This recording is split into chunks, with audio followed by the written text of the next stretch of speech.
Hello everyone, this is Sid here, and welcome back to another Writing Wednesday.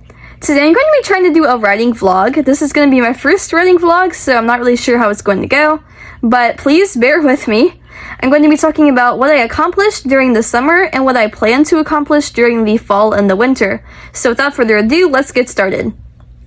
Basically, what I did during the summer was I wrote 3 books, which was the same amount that I wrote last summer when I first started my writing journey over again, but I actually did make a lot more progress, I believe, this time, because those were all a lot shorter than the ones that I wrote this time. So last year I wrote some novellas, actually. They're not full-length novels, and those were all the same series in a trilogy. This summer I wrote first in the month of June, the second book in an 8-book series.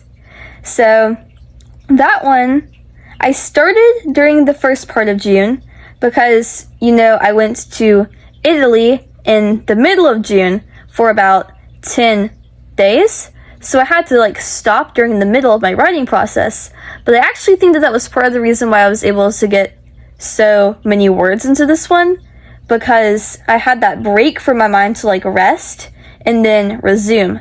So this is actually the longest one that I've written ever in my history of writing, and it is 86,197 words. Then I wrote the 4th one. I know you're gonna be like, wait, why didn't you write the 3rd one? Well, I did write it. I wrote it later. But my writing process is kind of strange.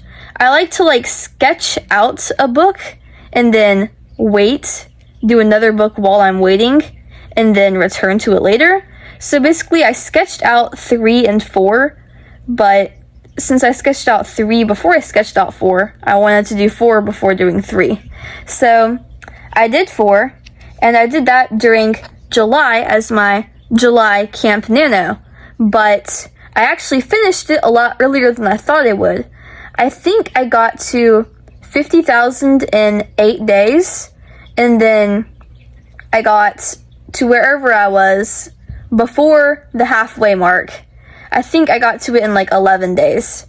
So I was able to complete my Camp NaNoWriMo goal in 8 days. I was able to get 70,985 words on 11 days. Then I did my 3rd one, which is the one that I had to come back to, during the second half of July, from July 15th to July 27th. So that one was 74,555 words. I feel very satisfied with all of them. I feel like my performance has definitely improved with these ones.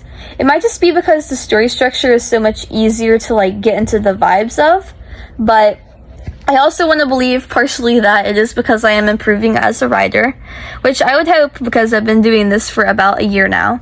So some improvement would be nice.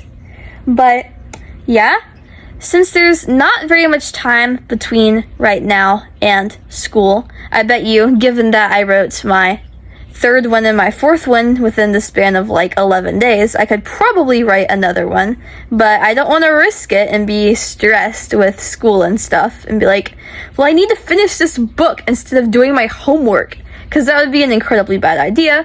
So instead, I'm going to focus on a musical for the first part of school during the month of August, because I did write a musical in February, and I showed it to my theater director, because she's very kind, and I trust her. She writes her own musicals as well.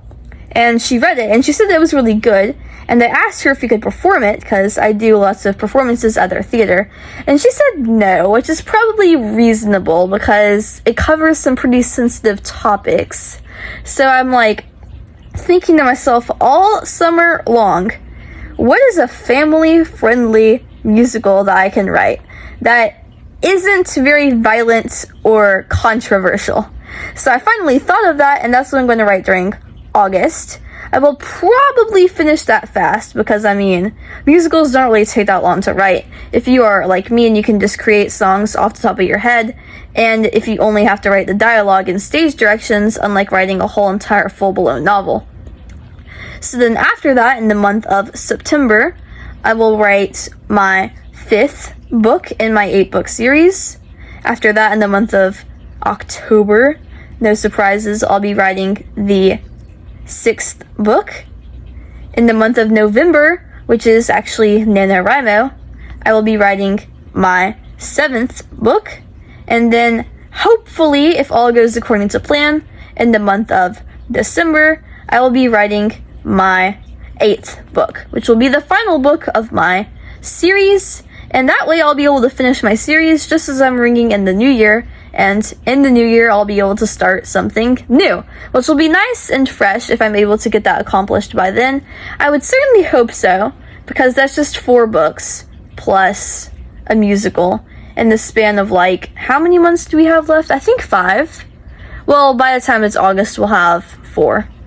But last year I wrote 13 books in the span of 12 months, so that's about 1 book per month. But those were all shorter. I don't know. Never mind this random tangent that I'm going on. Basically what I wanted to say in this vlog, because, I mean, I wouldn't want to have a vlog without trying to teach y'all something, is that one of the reasons why I think I did so much better writing these previous books that I wrote during the summer is I took more breaks, and I also wrote for shorter amounts of time. So last summer, and just previously throughout the year, I would write during the morning and during the afternoon. I would wake up at 6 o'clock, which is when I usually wake up. I would write from 6 o'clock to 11 o'clock, which is 5 hours, which is pretty intense if you ask me. Then I would take a break and eat lunch until about 12 o'clock. And then from 12 o'clock to 3 o'clock, I would write again for another 3 hours. So that's a total of about 8 hours, which is also very, very intense. And recently, instead, I've been writing from about 6:30 to about 10:30. So instead of writing for 5 hours in the morning, I'm only writing for like 4 hours in the morning, and I haven't written any during the afternoon. I've just been drawing or YouTubing or other stuff. But I do believe that that has helped me not get burnt out. So, yeah. Anyways, thank you so much for watching this vlog. I hope that it was okay. I hope that it was acceptable, because, I mean, I don't really know how to do a vlog. But, yeah, there's a first time for everything, so this is fun. I hope that you all have good luck on your writing journey. Always stay inspired and stay motivated. If you ever need motivation, just come here to YouTube, because there are lots of amazing YouTubers that can help to motivate you. Like, say, Abby Emmons, Kate Emmons, Anna New, Sarah Mae Sutton, all of those authors that I absolutely love and adore. They will help to inspire you on your writing journey, and maybe at some point in time I will be able to as well. That's what I'm hoping to do by making these vlogs and Writing Wednesday videos. If you want to watch more of them, I have more of them in a playlist. But, yeah, I hope that y'all all have a great rest of your summer, and if you are a student like me, then I hope that you will be able to find time during your school year to write, because I do understand that it's incredibly frustrating when you aren't able to. You have to just throw away all of your talents and passions for school, which is kind of lame and boring, but whatever. And always remember that I love you, and I will be here to support you if you need me, and I will see you later. Goodbye! But basically want to... I've just been writing...